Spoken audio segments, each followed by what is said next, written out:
Hi, my name is Wayne Robinson.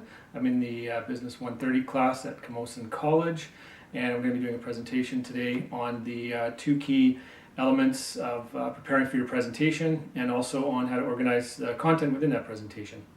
Before we begin though, I'd just like to take a second to recognize that Camosun College is located on traditional Native Territory lands, and they welcome us there for seeking knowledge, which is great. So. Have you ever wanted to be a more engaging presenter? Have you ever heard the term owning the room? If you have, or if you've wanted to increase your confidence while in front of a crowd, then I'm hoping that what I'm going to share with you today will help in that. I've been doing presentations now for a few years, and I would say the practice is kind of key. My first presentation did not go so well, and even today, I'm still fairly nervous in front of crowds, anywhere from 140 to 30 audience members. So it is fairly standard that people are nervous. So one of the big key things is know the purpose of your presentation. Know what it is you're trying to get across. Do your research. Try to know more, or at least the equivalent information, knowledge to what somebody in your audience would know, so that you can answer questions confidently. Know what it is you want to accomplish, and also know what it is that you want your audience members to remember and take away from it as well. So do your research and know your purpose. Know your audience. This is a really key point. It's one I've focused on a little more by either calling ahead of time to certain audience members who I know are going to be there, or talking to other presenters who have presented to a similar audience before, just so you have an idea of what type of information they're looking for, what kind of background knowledge they have, so that you can prepare your presentation accordingly. You don't want to be giving too much background information if they are already fully aware of that. So the textbook talks about 4 categories of audiences: friendly, neutral, uninterested, and hostile.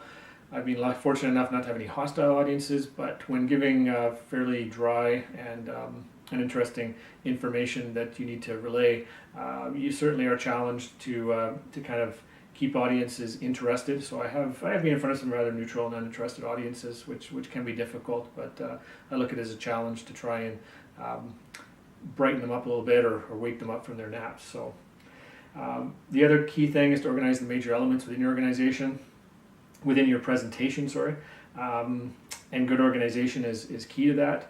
So repetition is paramount. You want to repeat your main points in your introduction, the body of your presentation, and also in the conclusion as well. So repetition is the mother of all learning, as stated here, and that holds true for almost anything. So by organizing your presentation in that manner, I think you'll have success, and hopefully the audience will leave with some information.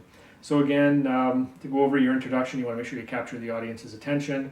The body of the presentation, you want to focus on only 2 to 4 principal ideas. You don't want to overdo it with too much detail unless your audience needs that detail. And you want to support those main ideas with examples and explanations.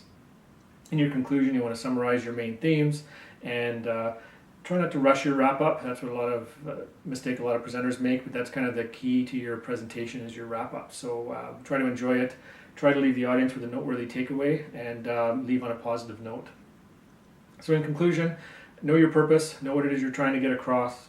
Learn a little bit about your audience and what it is they're seeking to gain from this presentation, and organize your content well. And I think if you do all those things, you'll have great success. Thank you for listening to my presentation, and I hope to see you soon.